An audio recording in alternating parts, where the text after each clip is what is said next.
Doraemon এমন একটি cartoon video যা আমাদের শৈশবকে প্রচুর পরিমাণে আনন্দে ভরে রেখেছিল। ছোট থেকে বড় বেশিরভাগ মানুষই ডোরেমনের ভিডিও দেখতে ভালোবাসে। কিন্তু ডোরেমন কি শুধু কার্টুন ভিডিও, নাকি ডোরেমন ফিউচারে সত্যি রয়েছে?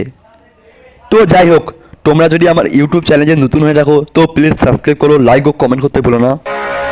সালটা 13 এপ্রিল 2022। সেই সময় সোশ্যাল মিডিয়ায় প্রচুর পরিমাণে ভাইরাল হয় যে সমুদ্রের গভীরে ডোরেমনের দেহ উদ্ধার, এবং তার কিছু ফটোও প্রচুর পরিমাণে ভাইরাল হয়।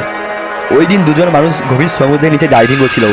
তখন তারা সমুদ্রের নিচে নীল রঙের কিছু একটা দেখতে পায়। কাছে গিয়ে দেখে সেটি একটি বহু পুরনো পুতুল, যা পুরোপুরি ডোরেমনের মতোই দেখতে। প্রথমে তারা ভাবে পুতুলটি নিশ্চয়ই সমুদ্রের পাড় থেকে সমুদ্রের প্রবাহের মাধ্যমে সমুদ্রের গভীরে এসেছে। কিন্তু খটকাও তখন লাগে যখন হাত দিয়ে বুঝতে পারে সেটা কোনো পুতুল নয়, সেটা পুরোটাই মেটাল দিয়ে তৈরি। সময় নষ্ট না করে তারা জাহাজের কিউটেডের সঙ্গে কন্ট্যাক্ট করে এবং পুতুলটিকে জাপানের বিখ্যাত ল্যাবরেটরিতে নিয়ে যাওয়ার সিদ্ধান্ত নেয়। এটাই করা হলো।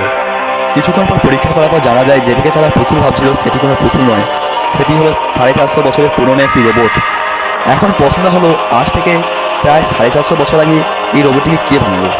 এর মানে আমরা এখন যে ডোরেমনের কার্টুন দেখছি, সেই ডোরেমন কি ফিউচার থেকে সত্যি টাইম মেশিনের সাহায্যে টাইম ট্রাভেল করে আমাদের দুনিয়ায় চলে এসেছে? এটাই সত্যি। বিজ্ঞানীদের মতে এই রোবটটিকে বানাতে যেসব উন্নত টেকনোলজি ব্যবহার করা হয়েছে তা আজ থেকে 450 বছর কেন এখনও পর্যন্ত আবিষ্কার করা হয়নি।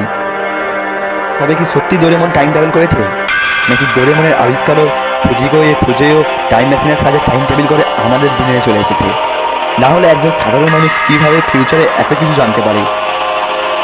তো তোমাদের কি মনে হয়, ডোরেমনের আবিষ্কারক ফুজিও সত্যি কি টাইম মেশিনের সাহায্যে টাইম ট্রাভেল করেছে, অন্য জগৎ দিয়ে এসেছে? তোমাদের এটাই যদি মনে হয় কমেন্ট করে আমাকে জানাও।